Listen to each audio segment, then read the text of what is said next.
Top 5 takeaways from NBA All-Star Weekend. Here we go. Number 1 for me is that the format this year wasn't the best, but it also wasn't terrible.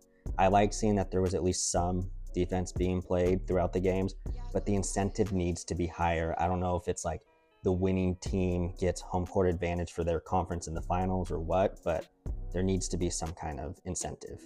Number 2 is that Steph Curry is the greatest showman in the NBA, hitting half-court shots, one-legged threes, whatever it is, you name it. He really carried the All-Star game, and it shows by him winning MVP. I feel like it would have had a much different reception if he wasn't a part of it. Staying on the topic of Steph for number 3, I feel like it was a huge miss not having him in the three-point contest this year, especially since it's in San Francisco, and who knows when the All-Star game will come back to San Francisco and if Steph Curry will still be playing. So I know whatever they were planning with the WNBA fell through, but I feel like they should have had like a shootout with him and Clay. I feel like that would have brought huge ratings. So I don't know, missed opportunity for me.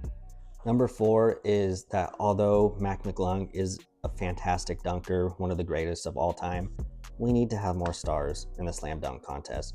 Like there is maybe one player who's averaging over 4 points per game in the NBA. I would have loved to have seen John Morant, Anthony Edwards, basically any star caliber name. So I'm hoping that changes going forward.